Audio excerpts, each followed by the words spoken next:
Good evening. Thank you for joining us. My name is Dennis Mason with theRouchePack.com.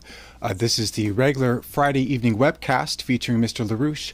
Joining me in the studio this evening are Matthew Ogden and Leander Bernstein to ask the questions. And without any further introduction, I'll give you Mr. Lyndon LaRouche. In the recent week, I have completed probably what is the most important piece of scientific work ever done by me, and certainly probably all our associates. So you will find that in my responses today to any questions given, that factor will be taken into account. So I now leave it over to the people to introduce me otherwise.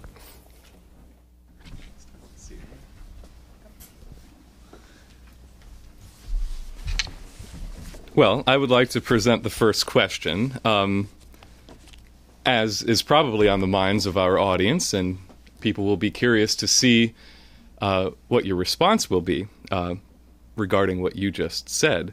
The first question pertains to the news that President Obama, has officially decided to send military aid to the rebels in Syria to arm the opposition against Assad in Syria. This decision came with the announcement by Deputy National Security Advisor Ben Rhodes that this week, lo and behold, the White House has concluded that Syria's Assad government has used chemical weapons against its own people, which is Obama's so-called red line. Obviously, as you have repeatedly said, this has nothing to do with Syrian rebels, but this has everything to do with sparking World War III. And this war would be one involving the United States, Britain, and allies on the one hand, and Russia primarily as the major actor on the other, something which mankind very well would not survive. And this is also something which the Joint Chiefs of Staff have known all along, and have, for that reason, Dempsey and others, repeatedly done everything possible to block such an escalation. Now, the immediate response from Russia is typified by two statements. The first came from Yuri Ushakov, who is an advisor to President Putin and was the former ambassador to the United States.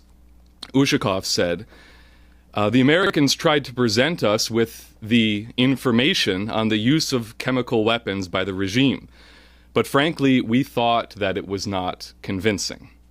We wouldn't like to invoke references to the famous lab tube that former Secretary of State Colin Powell used, referencing the false intelligence that got us into the Iraq War, but the facts don't look convincing in our eyes. Of course, this will not help in the preparation of the International Geneva Conference if the Americans actually initiate larger-scale support for the rebels.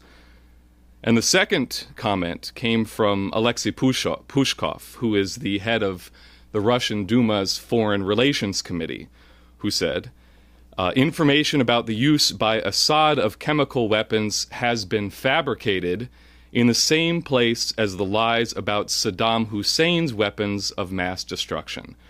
Obama is taking the same path as George W. Bush. And so we know that this absolutely is the case.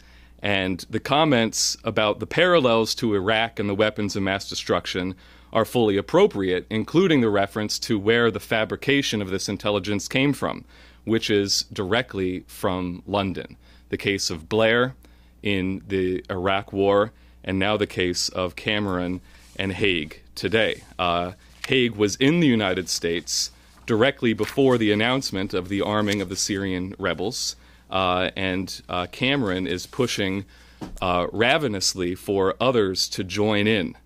Now, even Zbigniew Brzezinski has weighed in on this on the side of sanity, saying this is pure wartime propaganda, denouncing this as a policy which will rapidly escalate, calling for an international coalition to be built involving the United States together with Russia and China and even the Japanese, and said that working with Qatar and Saudi Arabia in the name of promoting democracy is a ridiculous idea at best. So my question for you is, what is your analysis of this situation? What is your response to the moves that have been taken by the Obama administration and London? No one has certainty on this present situation. No one has certainty. What you have is you have a stooge, Obama, so-called President Obama. I say so-called advisedly, because I don't think he runs anything. I think he's a snarling beast, incapable of real reason, who is simply an instrument of London. That's all he is. Now, as to what the situation is, now he has already taken a step, or announced a step, whoever told him to do it, which leads toward, in a very short time, in a countdown, to thermonuclear war, which means a war in which, at the crucial point of development of that war, you have about 1 hour and a half at most to finish off the human species in a thermonuclear war. So that's where we are. Now, what this means on the side of the British, and it's the British Queen and her circles which are really the authors of this war. The evidence is there. The plan was from the Queen, who said it publicly repeatedly, that her policy to effect the reduction of the population of the planet from the 7 billion people to about 1. The Queen is already implementing that policy. She becomes the greatest would-be mass murderer in the history of mankind. She is now very sick, which means that she might not make it. But that doesn't change anything, really, because this is the question of the empire. And empires go on, and this empire is a very long one. The most recent season of this empire goes back into the 17th century, when the Anglo-Dutch operation, and still the Dutch, is not the British Empire, it's the Anglo-Dutch Empire. And the heritage of the monarchy is entirely Dutch. And if you pay any attention to history, modern history, since World War II, the close relationship between the British monarchy and the Dutch monarchy has been the actual force of evil leading most of the problems of the world today. And it still is. So the President of the United States is really nothing but a dummy. A nasty dummy, no brain power shown, and no decency shown. He's a wreckage, piece of wreckage. But now the process goes on. We have two ways we can go. Either we can avoid this thermonuclear war, which means we have to shut down Obama. Not because Obama is actually effective. He's only an instrument. But if the instrument is pulled, then the British Empire is out of the picture. So that's where we stand. So we have no decision either way. You can't call the shot either way. You have to call it both ways. It's either or. Either we stop Obama, stop him cold, throw him out of office, and there are signs of preparations for exactly that right now. On the other side, you have the British Empire, or the British Dutch Empire, to put it clearly, which is the fight that wants the war, wants the killing. Now, if you observe that the Queen has been engaged, and the Dutch even more so, in murder. The Dutch monarchy is the most murderous monarchy in Europe. If you are, say, reach the age of 70, and you sneeze in Dutch territory, they'll rush you to a hospital and give you last rest. That's the way they do it. The Dutch monarchy is the most murderous thing I know of on the continent of Europe. And this is the same thing as the British. The Queen has made her policy. She assembled all the people of her supporters in Britain, the leading supporters, again and again, since the Copenhagen period. And our policy is reduce rapidly the human population from 7 billion people to approximately 1. And they are presently doing that. Obama is presently doing that as an agent of that. And the British monarchy is presently doing that to reduce the population of the planet rapidly from 7 billion to about 1.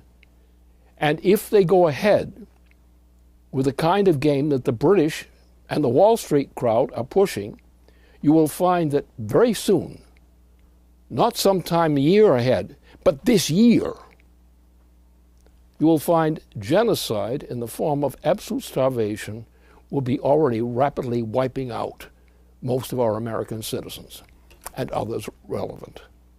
So the question is, do we have in the United States, do we have enough leaders in government who are not cowards or not scumbags, as we call them, to defend the people of the United States against what has been repeatedly, Wall Street has done repeatedly.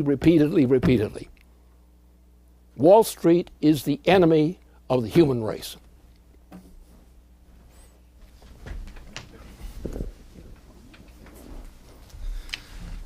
Well, let me ask a question, a second question, which I think is very pertinent to the points that you just made. At the same time, Obama had called the huddle inside the White House to make the decision to escalate the situation in Syria.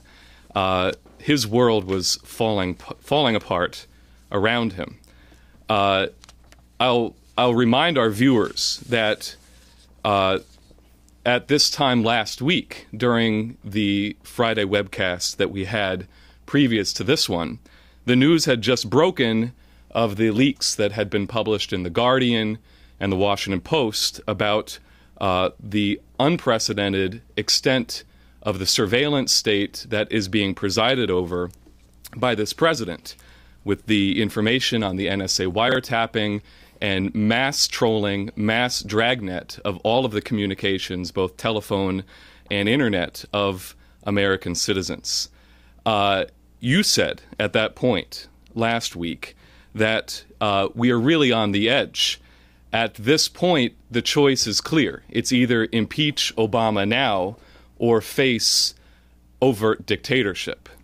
What you said is that we've come to a point where Obama has such brutally abused the United States and its citizens and its economy in every imaginable way. There is now a sudden revolt that we have on our hands, and the question is, which comes first?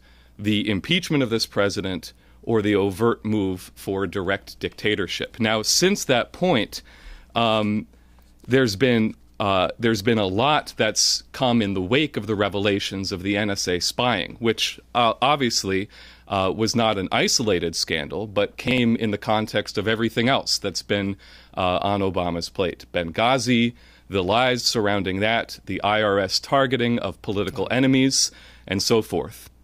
Daniel Ellsberg, who was the famous publisher of the Pentagon Papers, responded to the publication of the NSA wiretapping by saying this proves that the United States is now becoming the United Stasi of America, to a point which would make the Stasi, or the secret police of East Germany, green with envy. Now, in the beginning of this week, what was the major discussion is that not only is this an unconstitutional practice, but this is an anti-constitutional practice. This goes at the very heart of what inspired the American Revolution. It was the writs of assistance and the general warrants that were issued by the British royal governors against the people of Massachusetts, undiscriminatory for search and seizure, that inspired the authorship of the Founding Fathers of the Fourth Amendment and the other guarantees of American liberties. Now, this was the major subject of a press conference that I had the opportunity to attend on Capitol Hill yesterday, which was hosted by Senator Rand Paul, together with a nonpartisan group of others at the podium, Representatives Amash, Massey, Mulvaney, Gomert, and Sanford, also with representatives of the ACLU.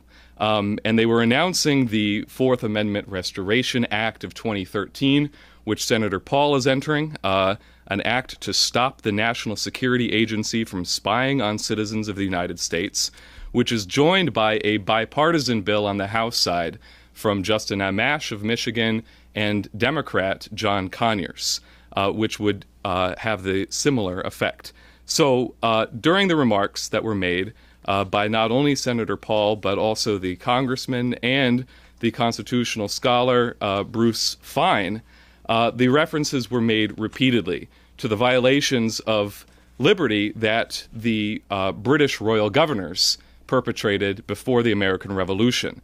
And the question was posed, have we reached the point now where there's the courage to stand up to defend the principles that this republic was founded on, or have we reached the day in which the American Republic was lost?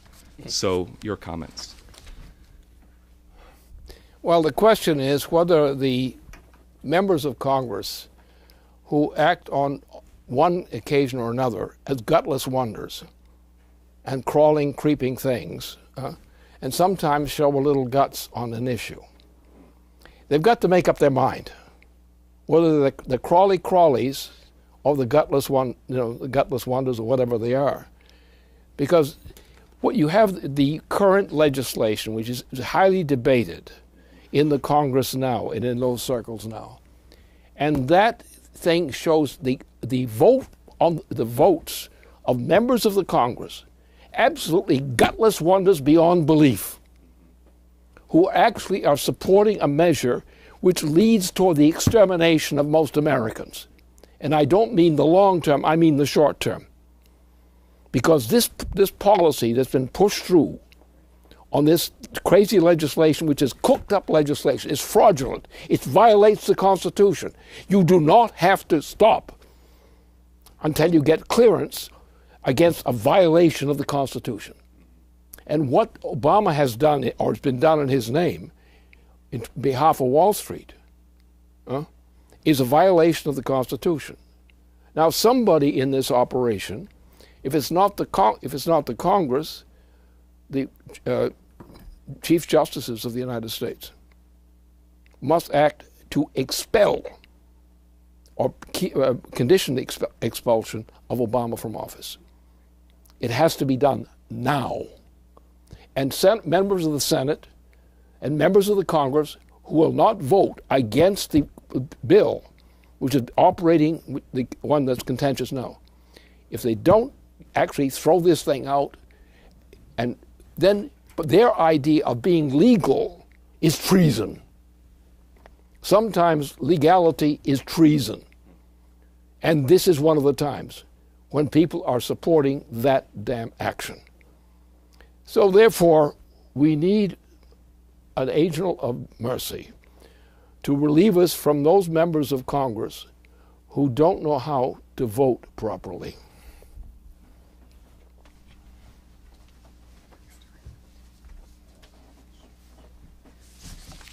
Well, this question gets to an issue of a law as it's presented on paper in words, as opposed to the policy that's represented in action, indeed, in fact. I'll let our viewers in on a little secret, and that's a discussion that you had with some of your associates last night, where you indicated that you were disappointed with the handling of the Glass-Steagall organizing, how we were organizing around Glass-Steagall. Now, in part, I think that is a result of the discovery that you indicated you made with the writing of your most recent paper, which will soon be available on the website, called Cusa, Kepler, and Shakespeare. But as a result of that, we can't downplay what we have already accomplished. And just as a quick review, we have 22 state legislatures, state bodies, who have introduced Glass-Steagall resolutions, most recently New York and New Jersey. We have international petitions that continue to come in, international appeals from all over the world, most recently on our website, a message from Mr. Daisuke Kodegawa, a former IMF representative from Japan, a former official with the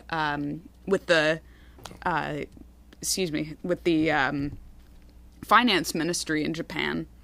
And what's most typical is a response that we have to our interventions in the nation's capital, where at an event earlier this week, a congressman was asked a question on where he stands on Glass-Steagall, and he said, every day I see activists between Longworth and Cannon and the Cannon office buildings, but I'm just not sure if we can go back to that policy. But every day I see activists out there, and they have a point.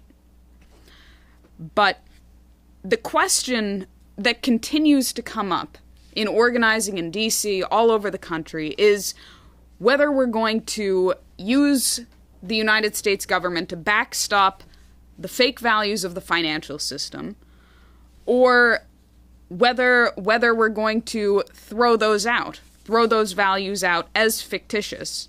And just this week you had a very interesting development which establishes a more devastating context for this fight for Glass-Steagall, where the House of Representatives voted 301 to 124 to pass the Swap Jurisdiction Certainty Act. Now, for those of you who speak English, this act would exempt foreign arms of U.S. banks from new regulations on derivatives which were written into the Dodd-Frank Act. So if you're a foreign bank operating inside the United States, you can do whatever your thieving heart desires under the passage of this law. And there were further revelations this week, including that a certain Federal Reserve governor announced that quantitative easing would go on indefinitely, because apparently if Ben Bernanke sneezes so as to indicate that quantitative easing might be scaled back, the markets go into a nosedive. Also, there were findings published on a reputable blog site, Zero Hedge, demonstrating that more than any other bank, more than any group of banks in the entire United States, the Federal Reserve was lent more money in the first quarter of this year than all other banks combined. Lending has virtually seized up entirely to the real economy. We know this clearly, but even more so, what was demonstrated in the release by the Fed is that more than half of that lending went to foreign branches or foreign banks in the United States. So this, in addition to the exposure of the expansive rate rigging of foreign exchange rates, these rates were manipulated and used to set the values of trillions of dollars of investments, including those foreign exchange derivatives that were just let off the hook by this vote in the U.S. House of Representatives. So you have a complete unrestrained mess, a disaster in the U.S. financial sector, but at the same time, you have the agreement, the tacit agreement, by members of Congress who we speak to or who have added their names to the legislation to reinstate Glass-Steagall, saying, I agree with Glass-Steagall, I support Glass-Steagall, yet every time an opportunity comes up to curb the excesses of Wall Street, the words turn out to be just that, words. So I'd like you to address exactly what is happening in this fight and how we break through the words, the agreement, to get to action. Okay. There's some simple things and some complicated things. The simple things are the most important.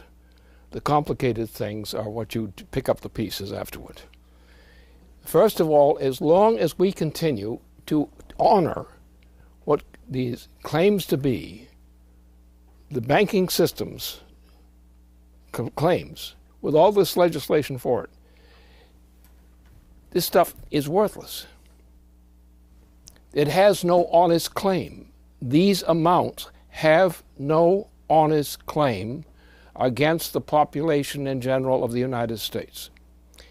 If the law is rightly informed, all the wealth of all those speculators and banks and so forth is simply worthless, and everyone can blow it away with their own breath. The problem is that the forces of the United States government and the banking systems as such are maintaining laws which are unlawful. They're absolutely contrary to the Constitution. They are a violation of the law of the United States in every respect. If a fair law is enforced, they are dead. Not biologically, though they might take their own lives in another case.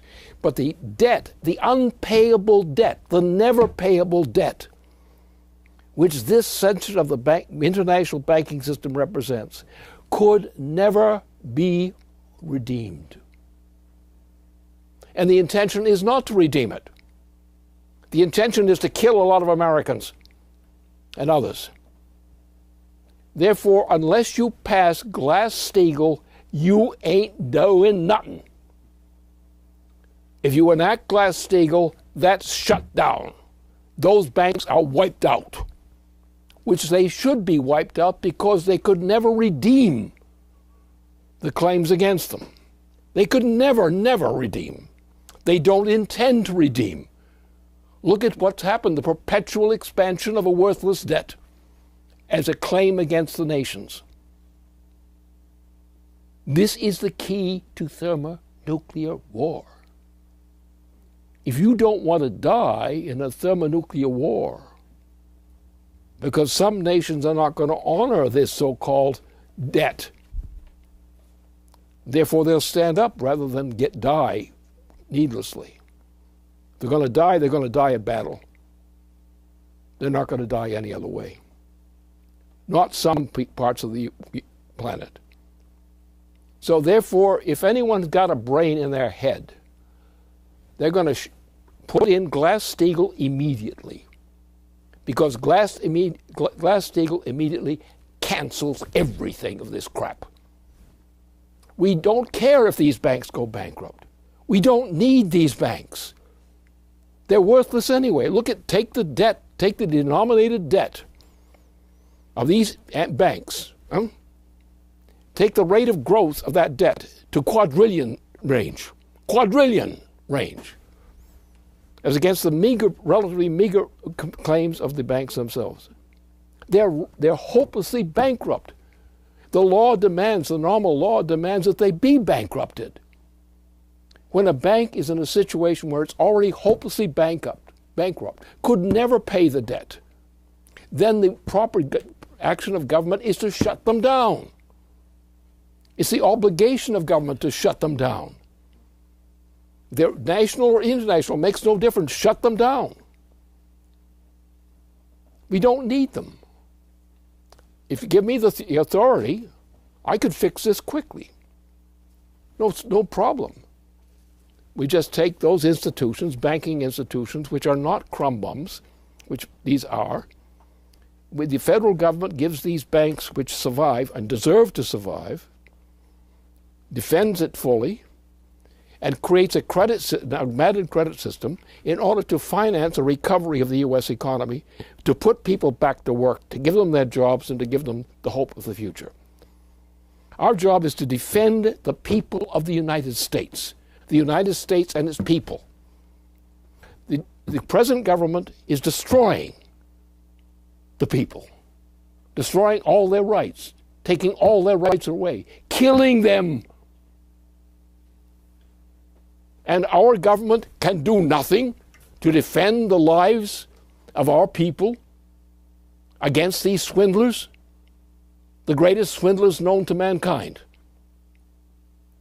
They should be bankrupted, and there's only one way to do it. Pass Glass-Steagall now. Any member of Congress that is not voting for Glass-Steagall's immediate installation is a coward and a traitor.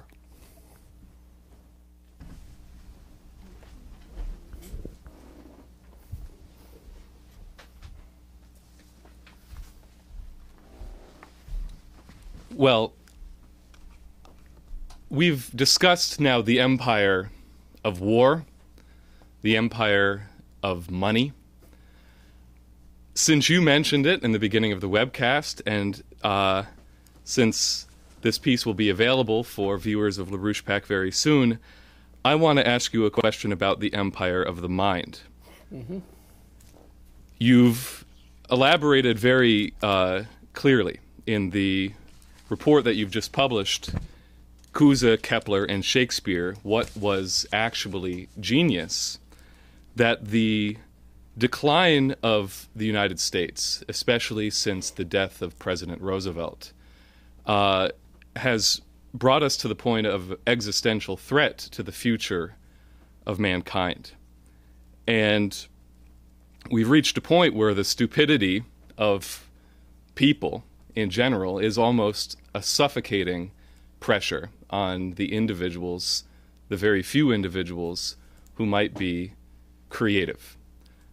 Now, you very provocatively have taken the juxtaposition between two contemporaries, Johannes Kepler and William Shakespeare, who lived in similar times and perceptibly might have been dealing in differing fields.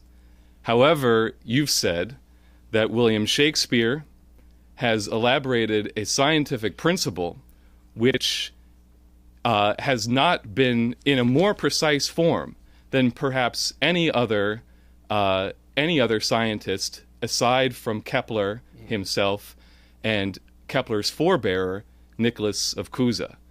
But he elaborated it in the form of his entire canon of dramas, but most especially King Henry V, with the role of the character that Chorus plays. The essential section in which you elaborate this point in this report is Section 1, A Thesis, the Human Mind. And I have just a question that maybe you can elaborate a little bit more fully. With the domain of what we could call sense uncertainty or unreality, the shadow world that you describe as the projection of merely shadows cast, which most human beings would perceive as real, as reality.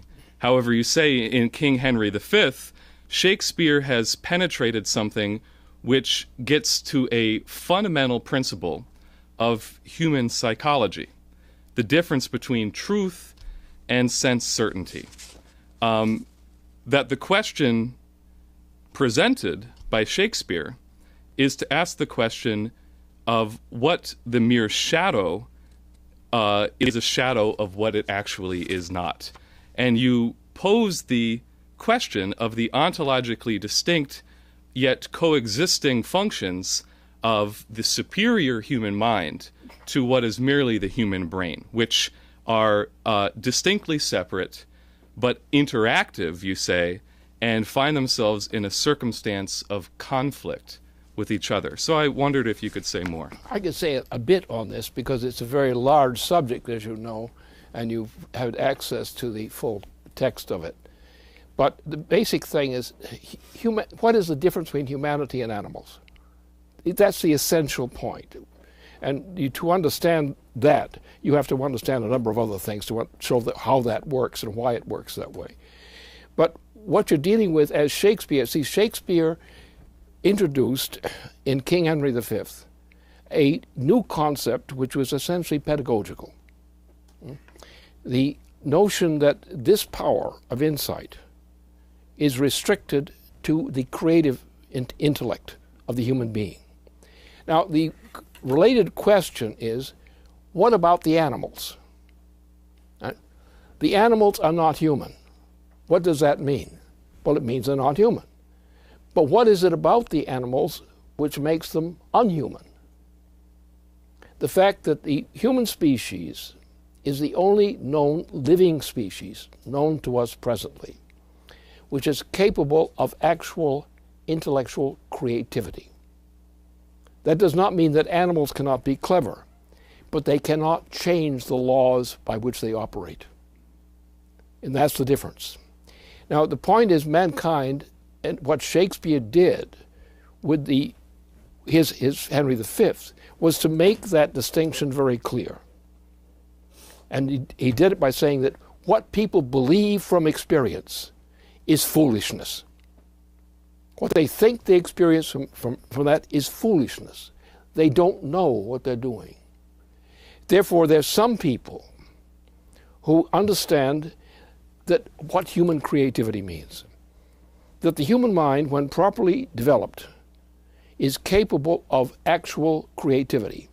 That is, instead of being working on the basis of what they know, their experience, and trying to draw conclusions from that experience, they make leaps.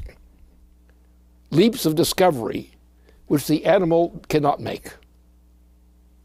In other words, the idea that a gradual experience is what gives you more intelligence may be true for animals, but it's not really creativity. Only the human mind is capable of the leaps in discovery. And the fact of the matter is also, and this will probably stump some of our listeners and viewers and so forth, but the fact is that the leap occurs in the human mind. The human mind is the only mind that can do this. No animal can invent a new principle. The characteristic of the human individual, which makes them creative, if they are creative, and most human beings are not able to be creative because they're conditioned to be stupid. They think they know everything. They think they've learned everything, but they know nothing new. They may know something new in the sense of novelty, but not new in the sense of a principle.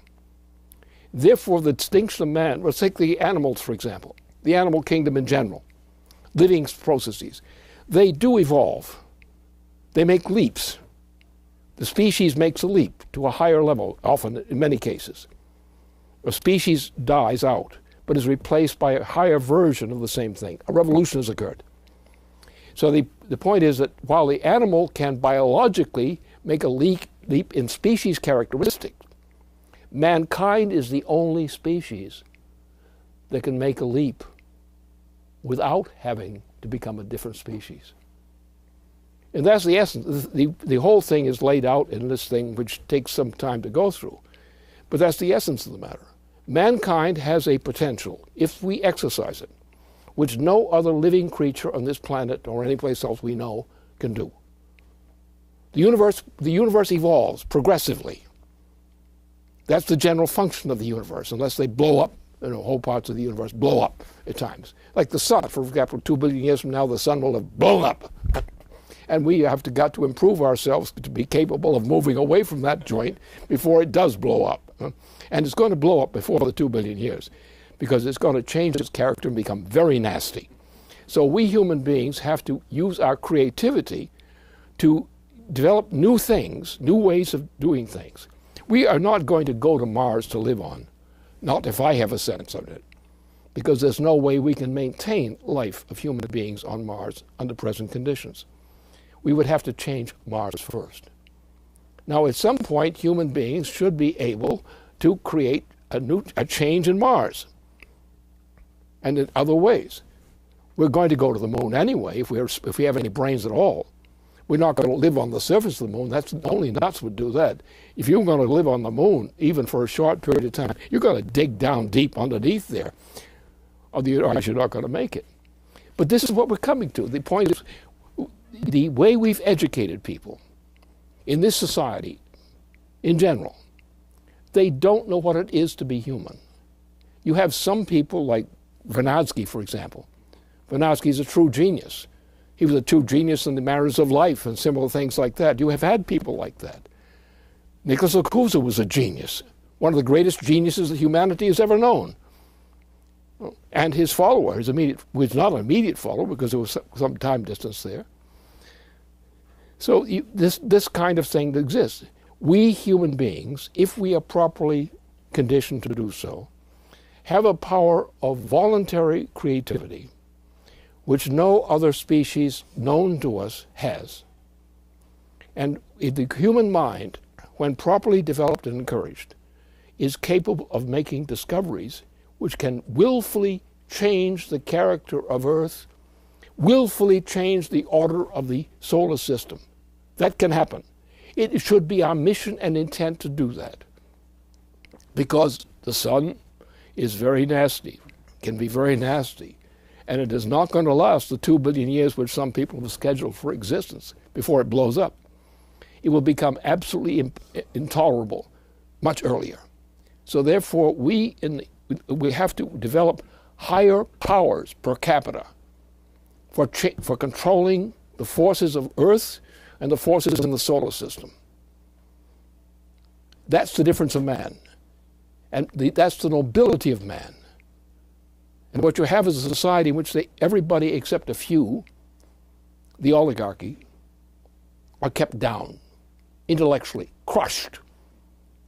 They are creative people, but they're not allowed to be creative. They go to schools where they're taught not to be creative, but only mimics of something or other. And therefore, the question which you've opened up here is way beyond the range of this particular session at this time. But I could given some indications. That's where it goes. There is in man a power of creativity, true creativity, which is not known to us as existing in any living form of animal life.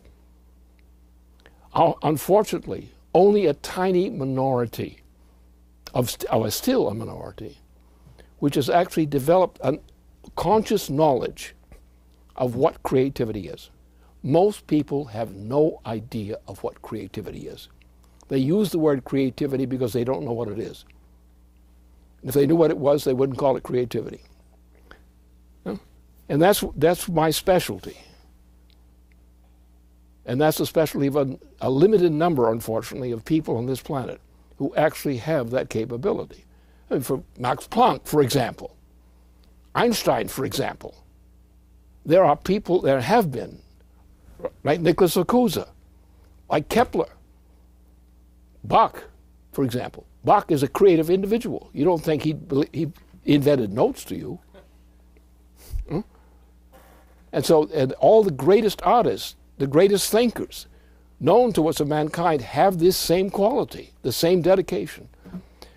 And what's needed is to defend what mankind is potentially for the sake of what it is for a tiny minority of the population. And stop this bestialization of mankind, which is the dominant feature of the situation now.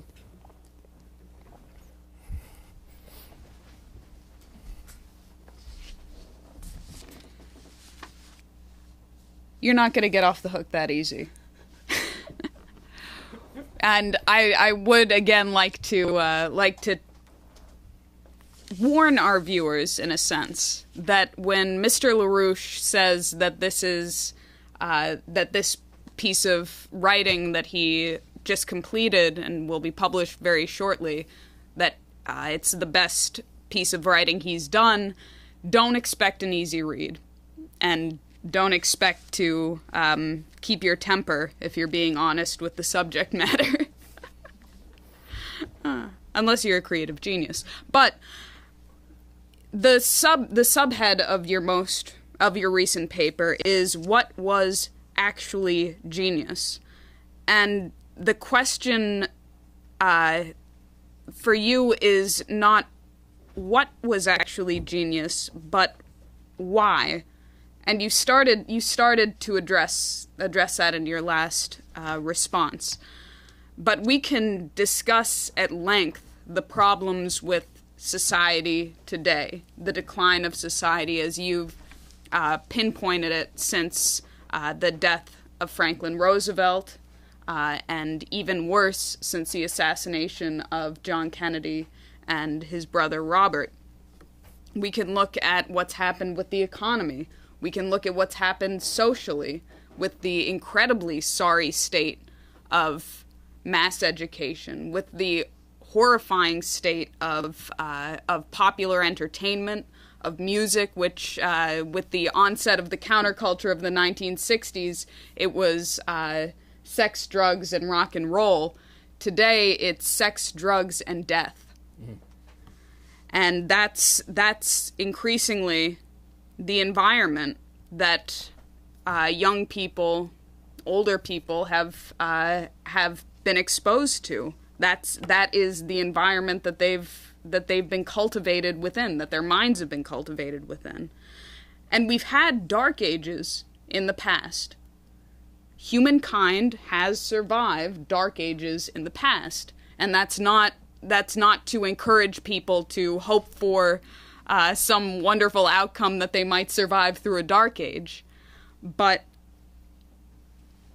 what's interesting is you've had the periods of Renaissance, and some of the figures who have launched the great periods of Renaissance, Socrates, Plato, Jesus Christ, for example, Nicholas of Cusa, Johannes Kepler, these people did not exactly live in the most opportune social conditions. I mean, you take the example, Jesus Christ. I mean, that he was in the heart of the Roman Empire. That was not exactly the best of times, but became the foundation for renaissances of the future. Became the foundation for human society in the future. So I'd like to ask you this question. Why is it there have been so few geniuses? If it's the case, and you've asserted this in many places, and it's something that a lot of people will positively agree with you on, that every human being is born with an innate human creativity. Why is it the case that humanity thus far has created so few geniuses? Well, actually, we have had great success in the United States, even beginning with the Mayflower operation, which I'm a descendant of. So I take pride in that. All right, so the point is that what's happened actually is we've had episodes of sliding down, destruction. Most of the destruction of the United States has actually been caused by the Anglo-Dutch imperial force. Virtually everything since the beginning of the 17th century has been a result of the Anglo-Dutch imperialism. William of Orange, etc. The most evil thing that ever slithered across the continent of Europe and beyond. So therefore, we now have come to a time, we've got bounced back between dark ages and renaissances of various degrees. For example, Germany was in a mess until Bismarck. And when Bismarck reacted in the end of that decade, then he created a new Germany with a high accomplishment, a general accomplishment of the population in general. Then, of course, what they destroyed that with dumping Bismarck. And the dumping of Bismarck led to this silliness of the German, because when Bismarck was kicked out of office, that's when World War I started, actually. And that was in 1890. And then from that point on, you have a remorseless, unstoppable war called the First World War, which spilled over into the 1920s. We then had a relief with Franklin Roosevelt. And as long as Roosevelt was president, we were on the way to victory. But the minute Roosevelt died, And Truman and company were among those just waiting for him to die so they could start the war they wanted to do. If you look at the policy of peace, under this, Franklin, Roosevelt, and you look at the change with the introduction of this piece of pork called Truman, and you find this on a slide, we find resistance. The Kennedy brothers were a factor of resistance, typify resistance. But then we started the Indochina War. And since the beginning of the Indochina War, the United States has been going to hell, first by inches, then by foot, then by yard, then by miles, and so forth. So the population of the American population today is morally derelict compared to the generation of my age, of my youth. And that's the big problem. We have a degeneration, a moral, intellectual degeneration of the population of the United States.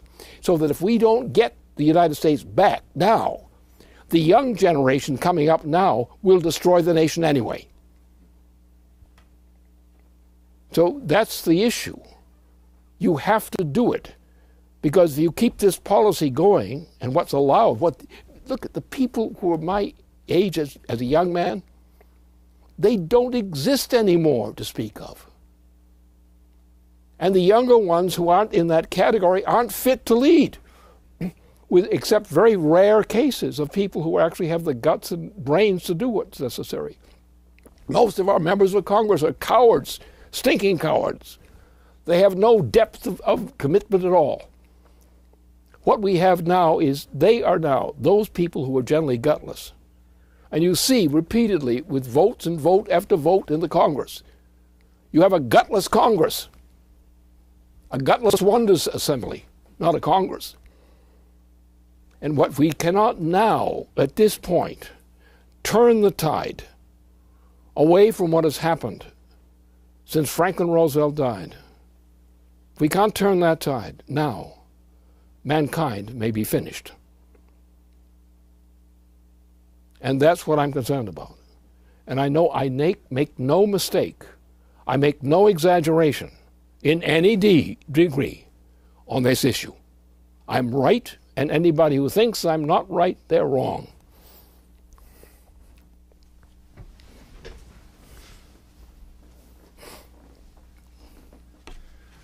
All right, well, that brings a conclusion to tonight's broadcast. I'd like to thank Matthew Ogden and Leander Bernstein for joining us, and thank you very much, Lynn. And thank you all for joining us. Good night.